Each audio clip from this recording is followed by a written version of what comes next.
Good afternoon, everyone, and welcome to today's Cashflow Digital, where you're joined by Quality Mike, not a quality Mike, just Quality Mike, Equality. and myself. B Rad has ran away. I told him I was going to come over there and beat his ass, and Yeah, there's going to be a match, and Brad ran. He's scared today. he ran. Yeah, so don't know where Brad's got to. He's probably hiding under his bed, some shit like that. But in all seriousness, if you're interested in age domains, do check out ODYS up there. If you're interested in age domains, you can get $100 sign up bonus just for signing up and taking a look, which you can use against purchasing an age domain name, which perform a lot better than expired, in my opinion, anyway. Big time. Oh no, like they really do, man. I like some of the stuff from them right now. I'm just watching it over the last year, just sitting there and continuing to rank because of the natural profiles that were built. When you can grab that actual natural like business profile, it does a lot, man. Yeah, no, they do a solid job, and some of them are really fucking brandable as well. Like some of them are really like short, sharp domain names. It's not as if you're going on there and you're getting a big long ass piece of shit. It's the quality on there is pretty high in my opinion as well. So it's always a I great noticed time. they do a good job at Otis. Like I like to check, like I'll look at the domain presence on Reddit to see what's gone on in the past, and a lot of their stuff. If you go to the profile for the domains in the Reddit profile, they'll have solid ass usage profiles there. Robert, you can shoot a few questions, and anyone else, just put your questions in the chat, and we will get round to them. What's up, Carl? Carl Morley is here, but yeah, I think it's not something I've ever looked at is the kind of Reddit profile or anything. I'm not even a real Reddit user. I've got someone who does it for me, but it's a good shout that to see what's going on there, and just it's It's a good indicator of like a real freaking profile. For me, at least, that's the way I see it. Like other sites too. Like if you just see that they have a presence there, and then if there's any sort of industry presence for the past, those domains tend to do really well that come out of Otis like that. How to get? Robert has a question for you, bro. For me, how to get leads from LinkedIn. So getting leads from LinkedIn, one, you need to be consistent. Two, you need to demonstrate knowledge and expertise. One of my friends, Ryan Durrani, does amazingly well on LinkedIn. It's all about engagement. You can't sell on LinkedIn, but you can automate a lot of shit on there as well. You've got tools like Linked Helper. That's LINKED helper.com, where you can automate a lot of stuff, get people into groups. You can automate, new connections. You can send them a message and all that kind of stuff. Everything you can automate. You can automate endorsing people, and I think you just have to be consistent, but automate what you can on there. And using tools like Linked Helper really helps with that. If you want to go above and beyond and get mass exposure, then engagement is a big thing on LinkedIn. So, for example, if Mike Pierce likes my post, all of the second connections that are with Mike get to then see my post in their feed, and the more engagement it gets, the more it's seen by other people. Now, you might not have a lot of connections, and you might find that a problem. There is a thing called LEM, LEM pod.com, which you can basically join engagement pods that are related to your niche, where these people are automatically going to like and comment on your LinkedIn post, and that blows up your engagement. And again, something that works really, really well. So you can manipulate LinkedIn. So is Ryan converting directly off of LinkedIn, or is he using it? He's actually using it as a direct marketing platform and converting off of it. So he's just posting what I would call he's posting traffic boners, shit like that, or good results. He's demonstrating knowledge and expertise on there. He's not on there to sell. He's just basically like, check this project I worked on for 4 months, check the growth, blah, blah, blah, blah, blah. And that works. You know, if you do that and you show, you know, that you're doing good work, then you're going to generate interest, and which in turn turns into leads. And obviously, it's up to you at that point to be able to convert that, and you know how you go about converting that. But LinkedIn's still a great place to generate leads, but I think you need to be consistent with it. That's the key thing, and a lot of people. Yeah, that's business in general. I think that a lot of what happens is that there's a lot of shiny shit out there for people that are starting or trying to build their business, and you know, oh, LinkedIn's here, oh, we got Reddit, we got SEO, we got this or that, whatever. And then people spread too thin instead of focusing. What's up, Poppy D? Don't get stuck in the U.S. again, brother. At the event, he actually got stuck down with us from Canada a little bit because of his passport, I think it was, if I'm not mistaken, sir. But I think people spread too thin, man. They don't focus. They don't fully push into a platform. And it's easy to, it's kind of like doing paid and trying to run affiliate or run paid on and convert like paid on Google on AdWords or Google Ads, whatever it's called now. If you don't put enough budget in there, if you don't gather enough data, like you just don't have the ability to make a proper decision on whether something works for you or not, right? And obviously, what I'm sure that's not all Ryan's doing, but something popped off for him because I'm starting to see him pop up all over the place. So he's doing a good job of whatever he's doing, right? So yeah. Is he focusing on any other platforms? Let's analyze dude because the question came up. Or is he focusing on individual platform like that? Like what's he doing? No. When he's doing this, his main focus is LinkedIn. That's what's working for him, and he's ripping, you know, the absolute piss out of it for all he can. And why not? You know, something's working really well. Why go on and do YouTube? Well, I think it's pretty, and they have images. Yeah. But you know, I think he will eventually go and do speaking and YouTube and various other bits and bobs. But I think for now he's just had his head down for the last few years and really worked. That's the way to do it, and that's exactly what I mean. Like if you can not exploit, I don't want to say exploit because he's not exploiting, he's actually marketing. But if you can take advantage of a platform to its fullest extent, I think you do much better than if you kind of jump around from thing to thing and keep trying individual, like new things constantly every week, every month, whatever, instead of focusing on at least something. I'm not saying don't throw new shit in, but it's like launching 10 new websites at the one time. Why would you do it? Yeah. You know, we've all been there and all done it and failed miserably with it. So it's never have worked for me. If I can look back when I was like launching individual affiliate sites myself as a dude in there just launching sites, if I tried to launch 4 or 5, 6 at a time, they kind of sat there. They made some money. They didn't do anything really good. But if I focused and I pushed something out in the stages, it always seemed to do much better. I'm sure it's the same for you. Yeah, I lack concentration and stuff like that as well. So you end up forgetting about websites you've got and all that stuff if you start spreading yourself too thin. So yeah, one at a time for me. But Robert's also asking about micro workers. What kind of option has a grey hat SEO with that? If you played around with micro workers, surely, Mike? No, for years. No, yes. So what kind of option is a grey hat SEO got with that? So, you know, if you're really a grey hat SEO, you would know that click-through rate and engagement is something that can be manipulated, and you know, you would use micro workers for that, whether it be for YouTube or whatever.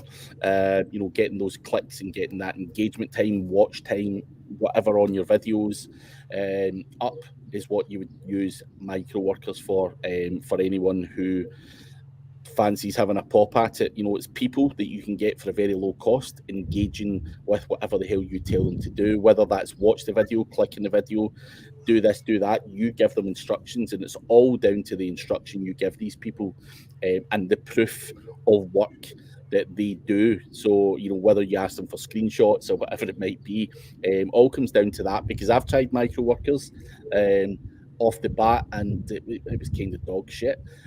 But the instruction from me was pretty poor, and I got hold of one of Holly Stark's templates, which she kindly gave me, and I thought the template that Holly gave me was pretty aggressive. Like, It was just like, dude, if you don't do this, you're not getting fucking paid. Prove this, prove that, prove that. I'm like, fuck. But it worked, and it's still the template I use to this day, which I'm not giving away, by the way, in case anyone shoots me a message saying, give me a template.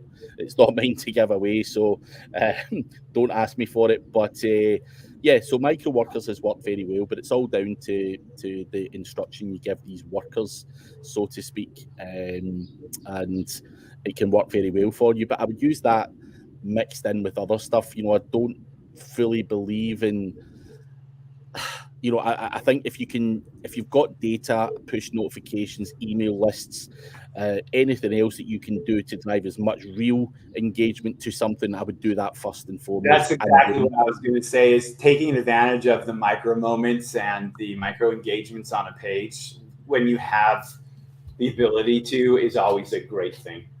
Yeah, they see it. It's so that is what you can do with it, Robert. But be careful as well. But the tool was lempod.com if you want to use it. Lots of different pods on there for different industries, so get in the right ones. LinkedIn user. What was Lempod again? Lempod's the engagement for the engagement pod for LinkedIn. So you can basically join SEO groups which are full of people, and automatically. So here's the weird thing with Lempod. When you sign up to use this, you agree that other people can use your profile as well. So my profile can like, and it will comment on other people's stuff without me knowing. So, and some of the comments. Pretend you were drinking and you don't remember what you did, dude. So I know people are like, whoa, man, this could get nasty or whatever. But fortunately, mine's has said a few stupid things, but nothing ever, you know, crazy. So be aware of that as well if you're using it. But yeah, it's a pretty cool tool and it works very well. Does it register domains for you that you don't remember too? Nah, that's just me genuinely when I'm drunk. Me too. God, man, I was going through some domains yesterday and I'm like, what the freak was this? How many domains are you actually sitting with right now? Like, be honest. In my personal account, probably like 300 to 400 or something like that. Like, I used to have thousands, but I'm probably down to about that level now. That's where I'm at now. I've been trimming it. I've been slowly like stopping registrations and things because I don't. Some of the domains are solid, dude, and I'm like, oh, there's actually a network here or whatever, but then they just end up letting them drop. I used to buy a lot of exact match domain names years and years ago, which I've still hung on to. Still got a lot of them to this day. But yeah, I don't know. I just can't part with them. There's certain ones that I just fucking can't. You know, like I was looking at numbers for like networks for actual campaigns and stuff, and like the individual networks are somewhere between like 3,000 to 5,000, 6,000 sites per network or whatever. But those aren't in personal accounts or anything like that. So it's not easy stuff. You know, the stuff we've written to manage it makes it a hell of a lot easier, dude. Like, it's one thing to say that and then try to start that, but I'm glad I'm not having to build all that right now, like to build the management of all of that right now, because that would suck. See, I've never been clever enough to write something like that, so I've always had to do it the fucking hard way. And do it. Managing networks. I remember once, you know, just something simple, like updating the WordPress plugins. We got this tool called Manage WP. That's what I use. Yeah. And we done it. But what we found is obviously sometimes when you do plugin updates, your website blows up. So we would go into Manage WP, update stuff, and then just crack on with the rest of the day. And then before you know it, your fucking website's down all over the place. So it just didn't fucking work. You know, I like hosts for networks. I really like hosts that do auto updates and then monitor. Like, that's one of the things I've kind of tried to focus on when I've done them by myself, is some an integrated way to update and maintain security. But yeah, Manage WP, I think, is the one I'm thinking of. They had all the different plugins that did different stuff. Yeah. Like, you add on different plugins to Manage WP, and they had a whole bunch of shit, man. I think that they came out in like 2014 or something like that, 2013. They were pretty solid. They're still around or what? I've not even looked, to be honest. I'm going to check. Actually, I think I saw someone with it in a network. Yeah, they're still there, dude. Still there. Yeah. Yeah. Strange. But Darren Shaw, the name of the LinkedIn tool was either Linked Helper, LINKED helper.com, or lempod.com, LEMPOD.com. And Jean Papi is saying there's also main WP. And actually, I got to correct myself. Main WP was the one that I used as a solo. I like doing solo networks was main WP. But they are still around too, I think, main WP. Anything that makes life easier in maintaining when you're working networks or whatever is definitely something to look into. Yeah. So how's you're doing? Are people enjoying the mastermind there? The mastermind's going well. Going well. Got a good bunch of people and dropping a lot of knowledge. Not just from me, but there's agency owners in there and various other people doing all sorts of weird stuff. And I think collectively, all helping each other, which is good. Some people have got great. Like we done one yesterday, how to do a proper SEO proposal. And it was just an agency guy who was working with a lot of the big end clients, going through what he does in terms of a proposal, how he does it, and how he cuts it down so that he's not fucking spending 3 days putting all this shit together. So a lot of good stuff in there for a wide range of different people. So that's going well. Can't complain. You obviously, I'm still trying to find my feet and find, because it's a weird audience. It's not just agency owners that's in it. There's guys. It's hard when there's multiple knowledge ranges and then multiple industries or multiple types of revenue, like lead gen versus agency and everything. Because then you're having to find something that kind of benefits everybody, right? It makes it a little bit more difficult for sure. Yeah, and that's the one, Robert. Yeah. I always ask the guys though, what is you guys want to talk about? I don't know what these guys don't know. That's the problem half the time. So we get them to suggest topics and go in and cover it and try and cover as many as we can. So have you noticed that you remember more about the industry once you're doing something like that and people are pulling the questions, they're giving you questions and things to talk about? Because I know that I do a hell of a lot of shit, Yeah, as I say, sometimes I hear a lot of the stuff from when I was running an agency, and it brings a lot of memories back. People are like, "Oh, I've got this, or I've done that, or what about this, or what about that?" And yeah, it brings back a lot of old. I'm not going to say good memories, but yeah, it was good. It's just good to go back and rejig your brain and go, "Oh fuck, I forgot about all of that shit."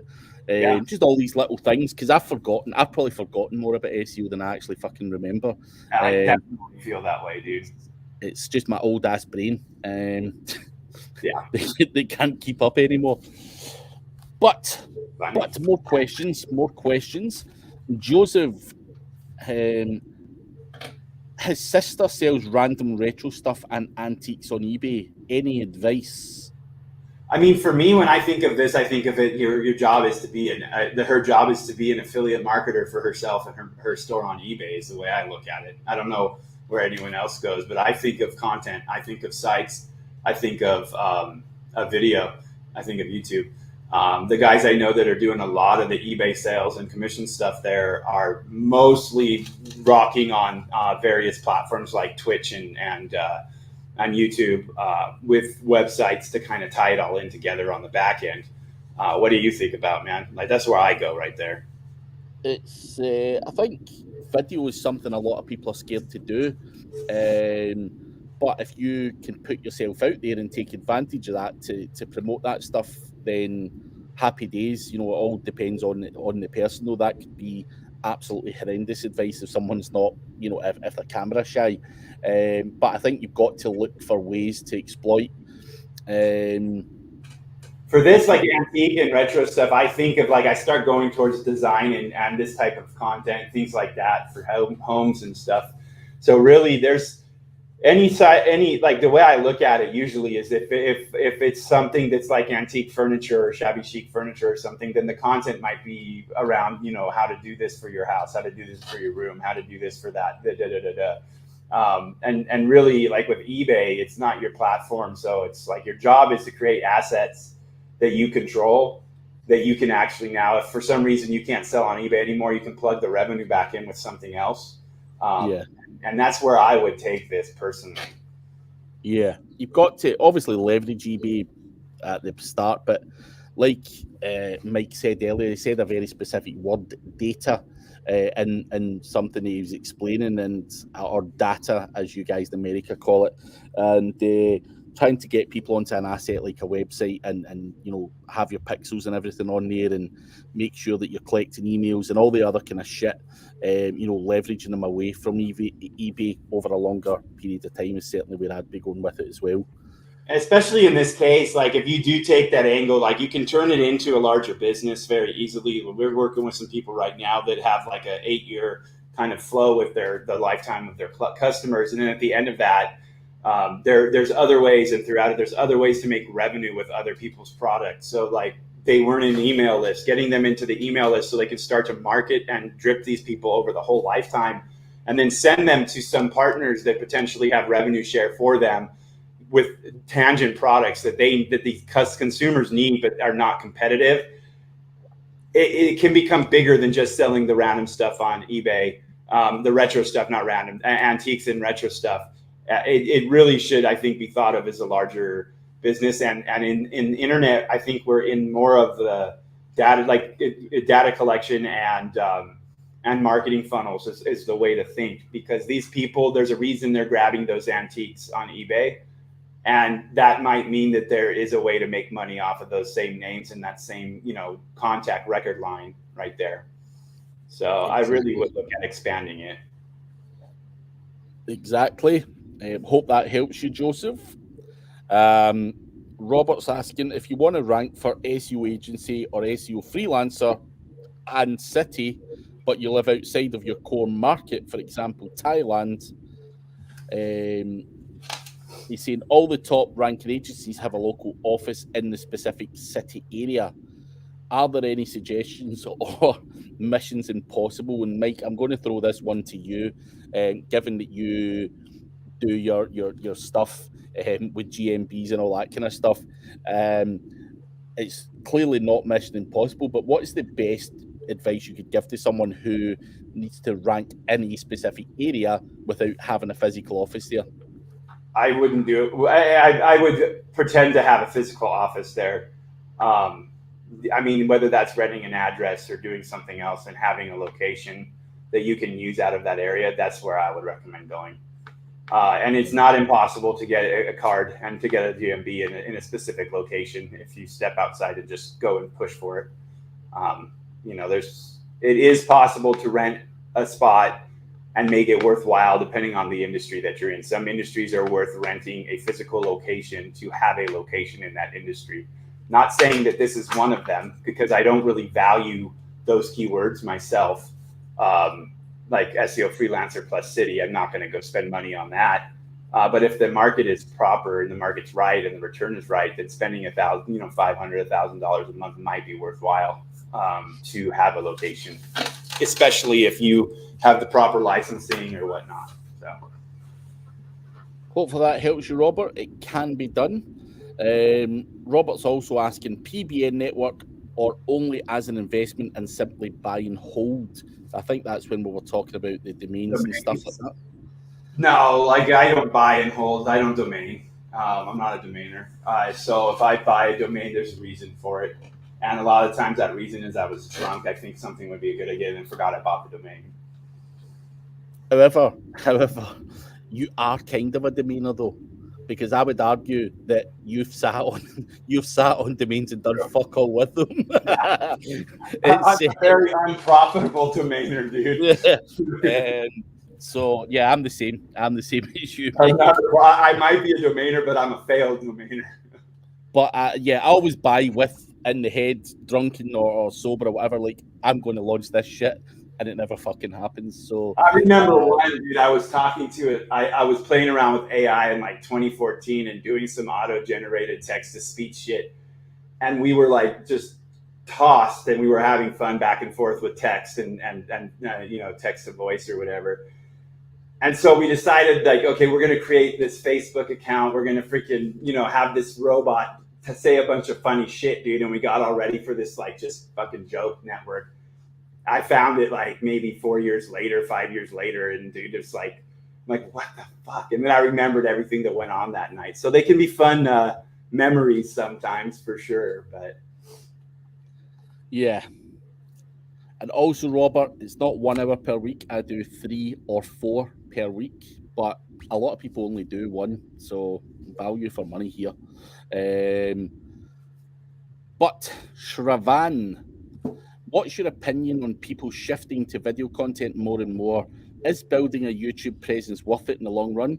What are the benefits you're noticing now that you have 100K subs versus before? First part of that question, Mike, do you think building a YouTube channel is something kind that of like when I look at YouTube, I look at what's going on. So right now, that there, if you look at some of the content coming out about what Google's doing with image search and text, like they're doing some multi-content search where you can search with an image and text at the same time. And this is right? This is going into everything that happened like a year and a half, 2 years ago or whatever. And that's going to start creeping into video. YouTube is a platform that can host content. So it hosts images in the form of video that can be broken out into more multimedia. It's also a platform where the data is shared. They see it, it's theirs. They have the data. So I kind of look at it like it's if there's not a reason to create video for an audience, then I don't know, other than like having this as a place to host your own video so your pages have multimedia and video on it, might just be the way to look at YouTube. And that's the way I look at YouTube quite a bit, is like just a place for me to throw a piece of content where I can then go embed it onto my HTML instead of having to worry about hosting that and just and getting the actual benefit of being on YouTube and being in those APIs rather than just content hosted on my server. So I wouldn't just go do a YouTube channel just to make video for people that aren't going to care about it. But if you're already pulling together imagery and creating that, you might as well slap it together into a video format and upload it and then rehost it on your page, because then you have more media on your page. That's how I feel about that. But go ahead from the like sub standpoint and everything, dude. I think the subs thing is just a vanity metric. It all comes down to what value you're delivering to people, and if you're not offering value, then what the fuck's the point? It's how you monetize it. Have I been able to monetize my channel? Yes. You get sponsors, you get people want to pay for promotions on your channel and a whole bunch of other stuff, and I'm also able to help friends and stuff get exposure and have podcasts and all that stuff. So there's lots of different benefits to growing a YouTube channel. It does make people want to be in your channel more and a whole bunch of other stuff. I wouldn't worry too much about subs. I did. You got an echo, bro. Is it me or you? It's you, I think. I hear a video playing. Is there a video playing on yours? I don't have one. No. Wait a minute. I wonder if something opened up in a different browser or whatever. I'm muted, but I don't know. Might have been me. I don't see anything though. I don't hear it anymore. Woo! It's gone. Ooh. No. Yeah, all gone. But so I think I always wanted that silver plaque from YouTube just as a little goal, and obviously we started this when COVID was on. I'm not suggesting that you should go out and try and hit specific figures, but as Mike says, if you're adding value and you're somehow monetizing it in some way, whether you're getting leads or whatever it's going to be, then happy days. That's what building a YouTube channel is.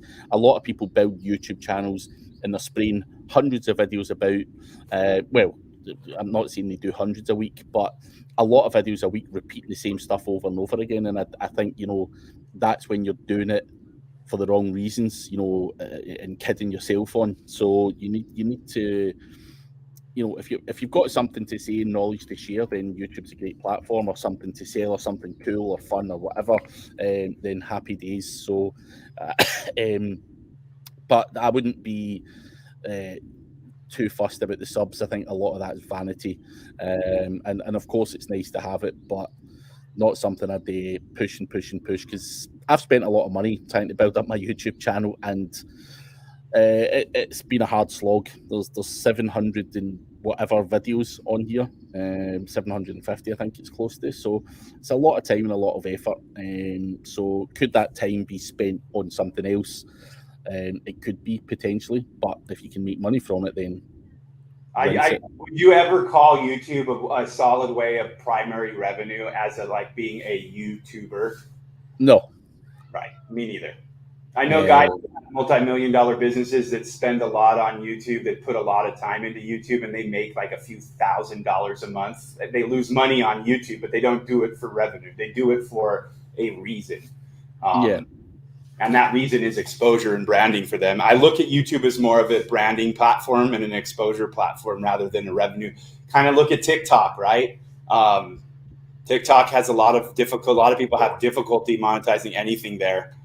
Yeah, it's fucking solid. It'd be solid. But listen, let's be honest. You know, I make probably about $1,000 a month or some shit like that, you know, on average from AdSense on YouTube. So for the amount of time and effort I've put in, if you were looking to monetize it that way, you know, absolutely it's dog shit. You know, you would be bankrupt very, very quickly. However, just on the flip side of that, I get paid regularly and get many offers. I don't do a lot of them, but promotional videos that I can do. I've also got ODYS as a sponsor, and I make a lot of money from that. So you can make decent money from it, but not enough for me to warrant calling myself a YouTuber and focusing on it full time. What was that? Did you have a question, or did I just, because it went out? Nah, I was just saying it's not. I don't make enough to warrant doing this full time. Put it that way. Right. I don't think I know anyone that is influencing this whole YouTuber freaking TikToker shit. It's not a business in my eyes. It's a lot of them, the ones that are making just their money off of that, I can kind of just look at it as begging for money from people online, to be honest. It doesn't seem worthwhile most of the time. Nah, fuck that shit. Fuck that. Jose is asking, is there an NFG 2022 this year, Mike? I'm not sure. I don't know. Maybe. Come on, man. I want to come and beat fucking Brad's ass. Yeah, that would be great. I'm just going to come and beat his ass anyway, whether there's an event on or not. I'm fucking coming. But hey, be nice if there's an event as well. But we will see in the near future. Jose, we will try and push them to make it happen. But hey, it's up to them at the end of the day. But Jean Papi is buying domains is kind of a rush at times. It's a weird feeling. Then after the fact, it's like, why did I buy this one? That feeling I've had so many times. It's ridiculous. Michael Queen, affiliate home service niche UK. Would you target local keywords also alongside general topics that you target? I mean, I would target the location entity on the site for sure. If you're targeting consumers in a location, you want to be targeting that location for sure.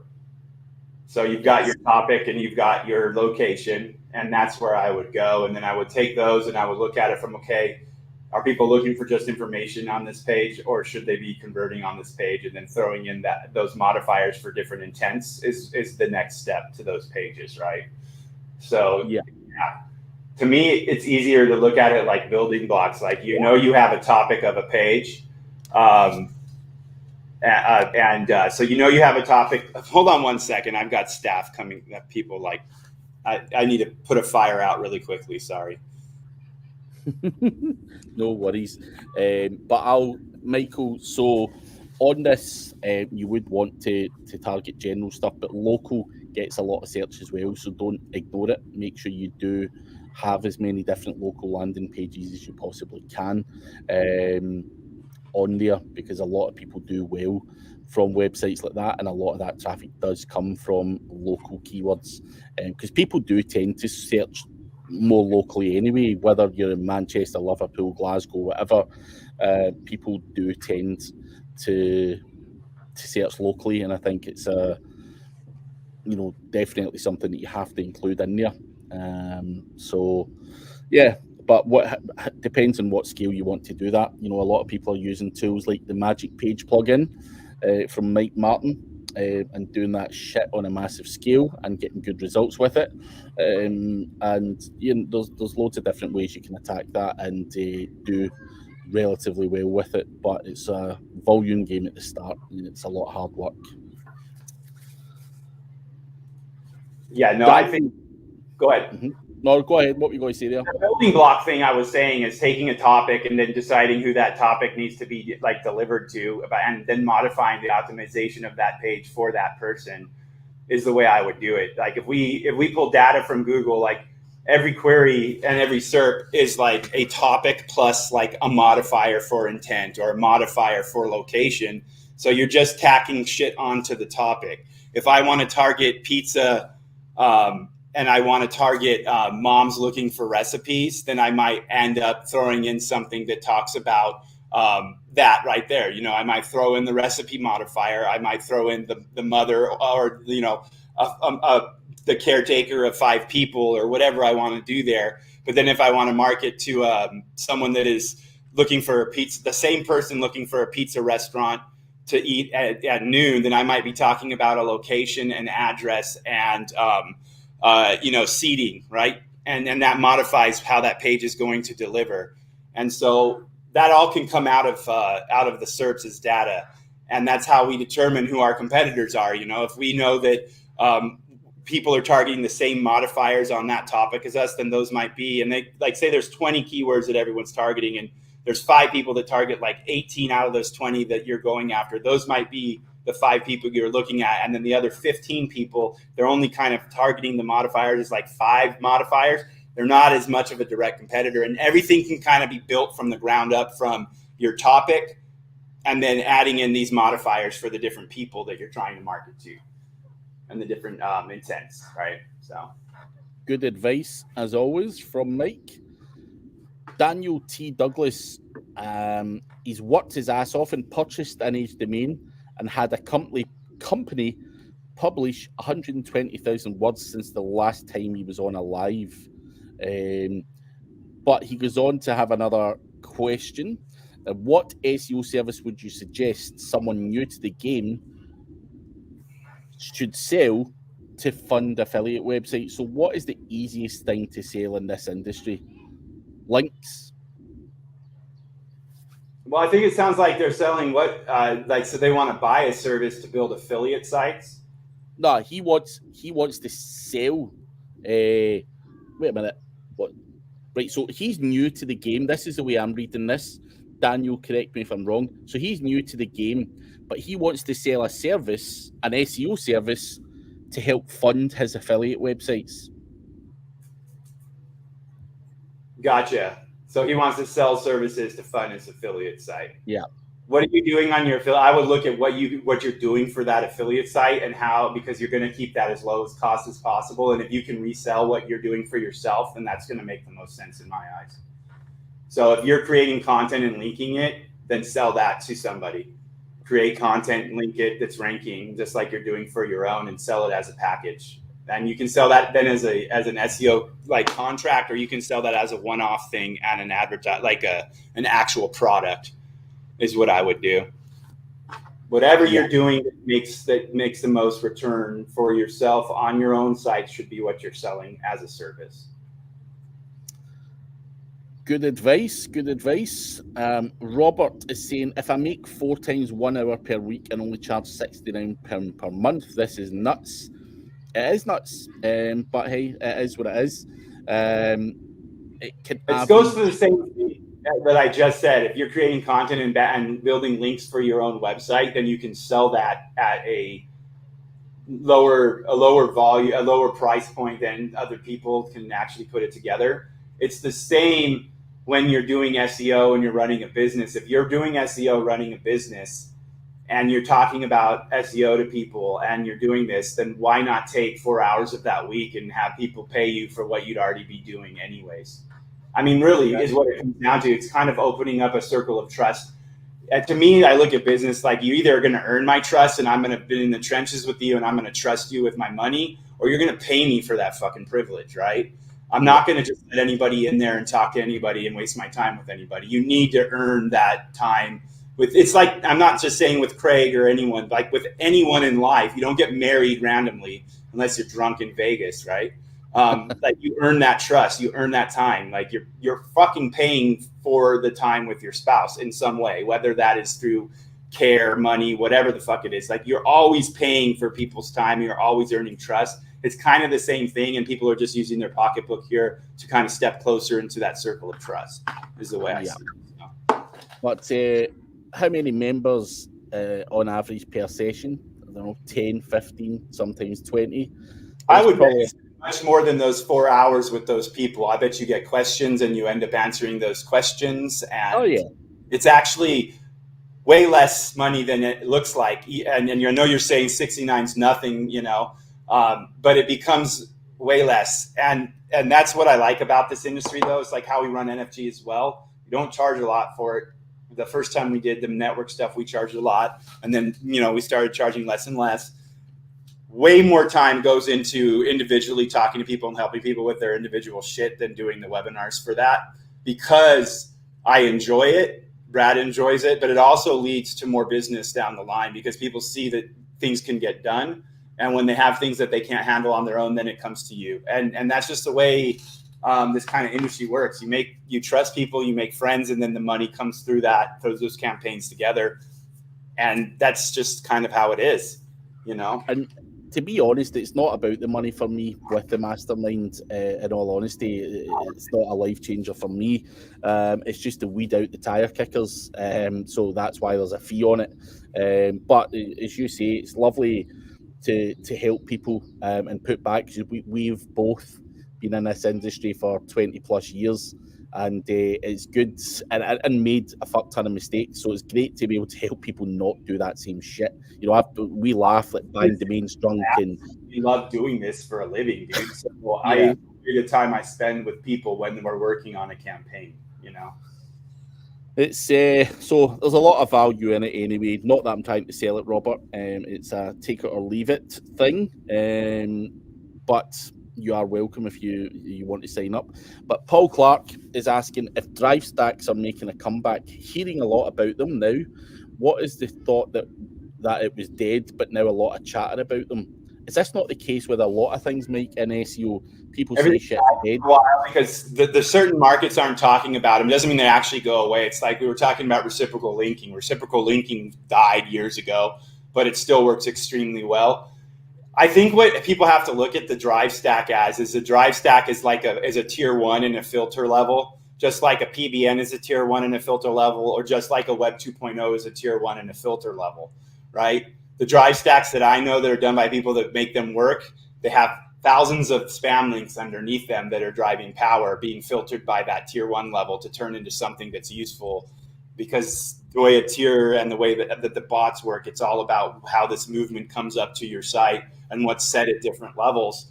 And you can do that many, many ways. So I think people get stuck in a single way.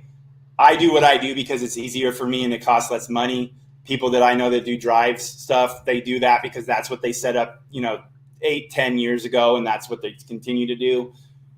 Essentially what you're getting is a transparent trust layer with Google on a drive stack that has not as much trusted shit coming at it, making it more trusted to filter into your website. So I wouldn't say they're making a comeback because I've never seen them go away. Have you?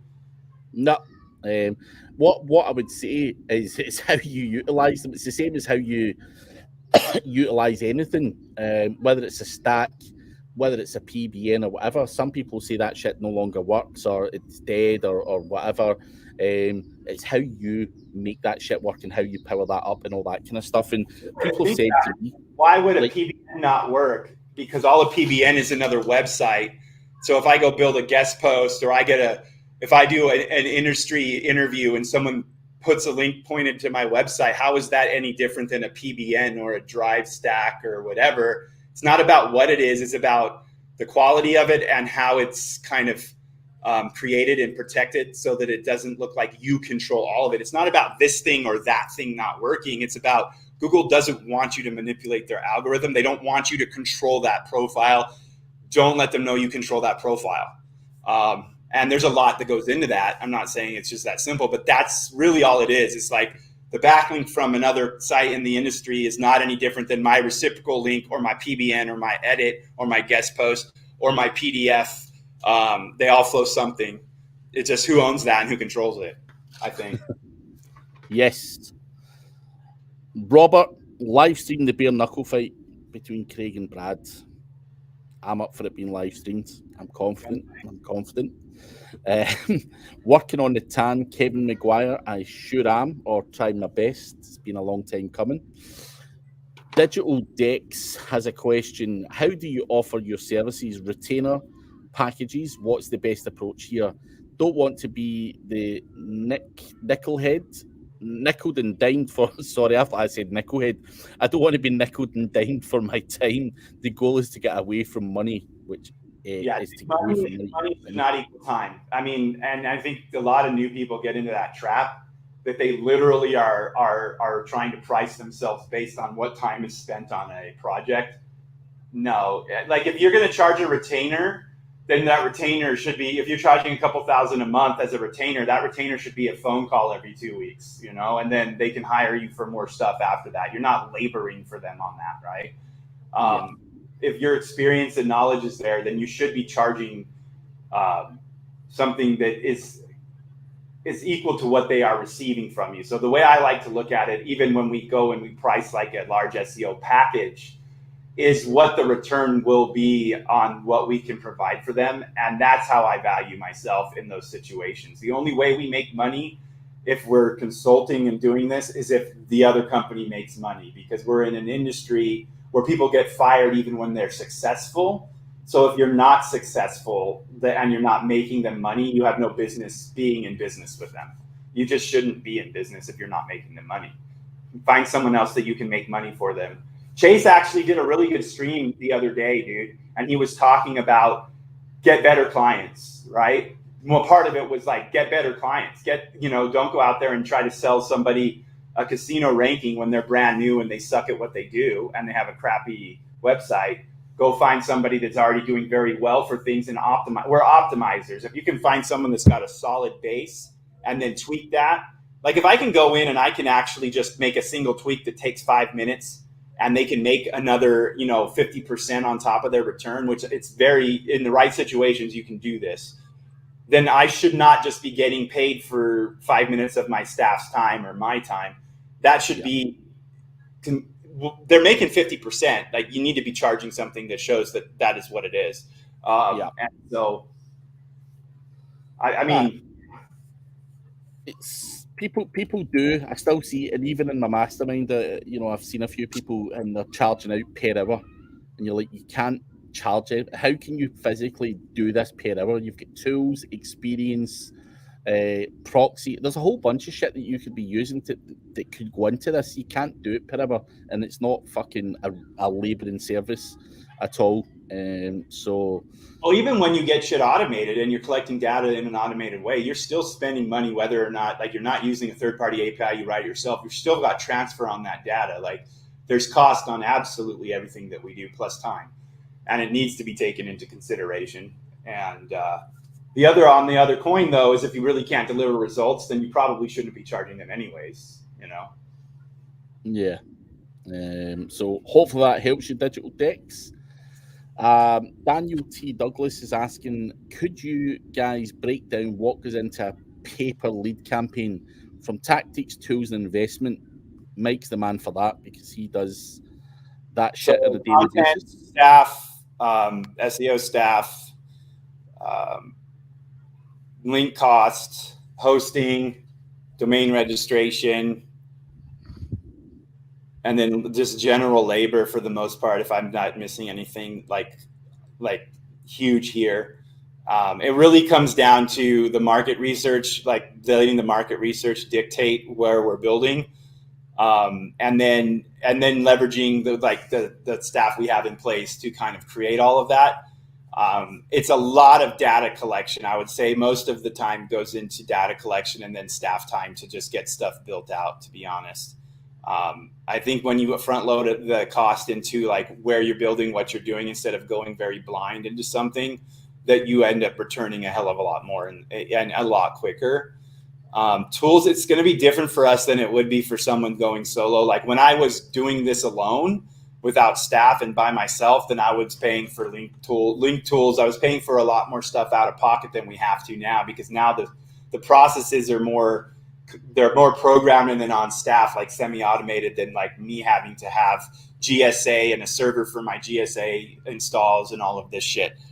So really I look at it as hosting, staff, and then data is really how I look at the campaigns. But I don't touch the day-to-day a lot anymore when it comes to the labor inside of it. So quite right. Why do the day-to-day? Fuck that shit. Jenny, this is called a hat.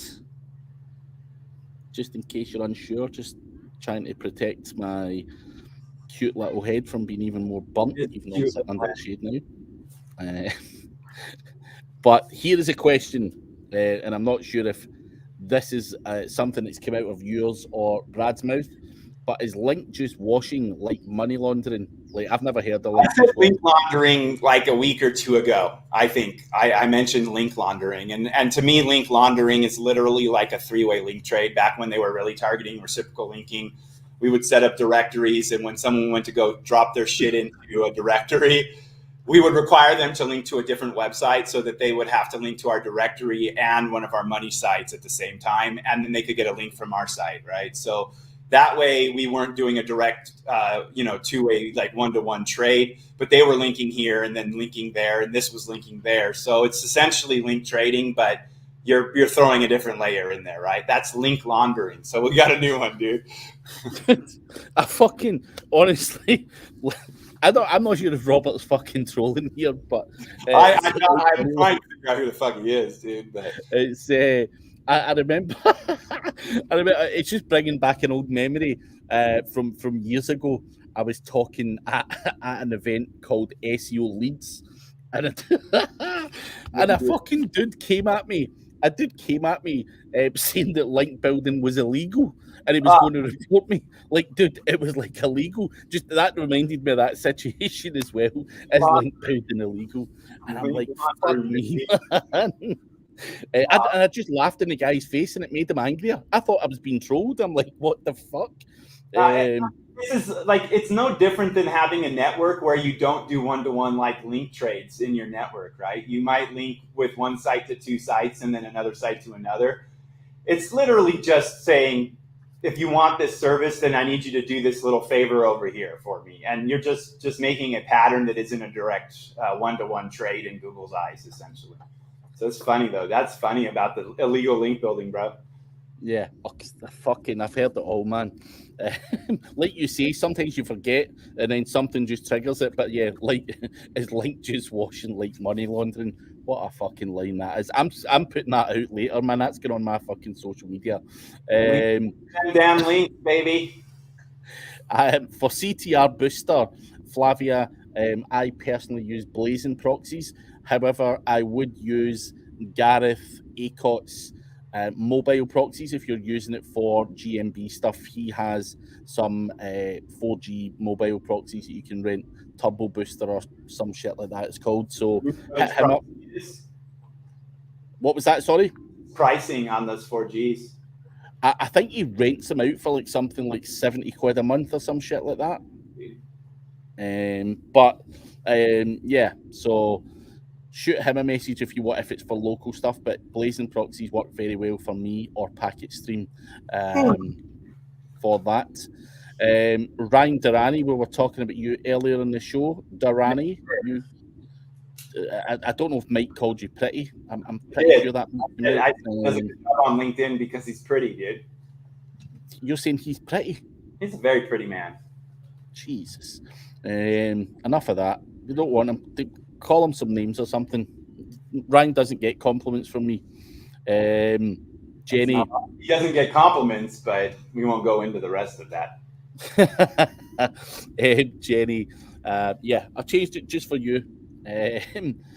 And he told you, Phil Taylor, magician, he's right, it's illegal. Someone put Craig in internet jail, I guess, LMAO. Some of these white hat conferences, if you want to call them that, I think some of the people in there should be put in jail for even thinking, the way they think sometimes. It's madness. And there's a bit of funky stuff going on here, Mike. Ryan's just called you a second.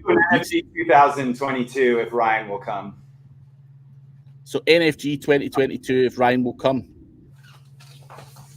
Yeah. The only thing is, Ryan's getting married in September. September. So you'll have to have it later than September. So I'm not sure if he's going the honeymoon or not. We started doing September. We ended up doing we used to do October is when we used to do it. But do it in October. Because I've got to attend Ryan's wedding as well. He's locked me in. So yeah, his wedding's been put off 3 times or something. So hopefully this is the one that goes ahead. Put off by COVID, by the way, not anything else. Man, I understand having to continue to save up, dude. October and he's in, he says. So we can see. That's if Mike wants to do NFG, of course. Someone asked that earlier and he wasn't sure. But you just never know. October, I need money, so it makes sense. And thank you, Nicole. And Jean Papi is bringing 2 passports this time. Yeah, dude, don't get stuck again, bro. How long did he get stuck for before? I think it took him like an extra few days to get back out of the country, man. Fuck's sakes, man. Because that's the dude you met at the airport, right? Yeah, that was the dude that I'm like looking around, and there's this big black dude behind me, and he said he was there, and I didn't believe him, and then he was right there. Well, hopefully I'll be able to see you there this year, Jean Papi, if the guys have it. But any last minute questions? We've got 3 minutes to go. If anyone wants to put in any last minute questions. Well, they're not. So on Search Engine Journal, I think it is, there is an article about imagery and text search and talking about take a picture of a plant and upload that with the text care instructions. And they're starting to kind of tie this in quite a bit more. This goes directly back to the mum stuff. So I would recommend that people on here start paying attention to what they're doing there, because they're going to keep expanding this quite a bit. And it's actually really interesting tech. And this is why we keep saying start using multimedia. Make sure you have video, make sure you have imagery on these pages.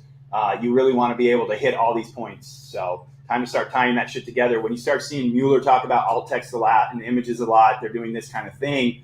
Really start thinking about like, okay, if the updates around like what are affiliate pages? I can't think right now. Product reviews is what I'm looking for. If they're talking about let's have more useful information here, and they talk about video, like we need to start thinking about multiple content types on the page even more than we are at this point. So if you're not there yet, whether you're doing PBNs or money sites, whatever you're doing, start thinking about multimedia and multiple pieces of content on a single page. Rant is done. Rant is over. And Flavia, I did just answer this, but blazing proxies or packet stream.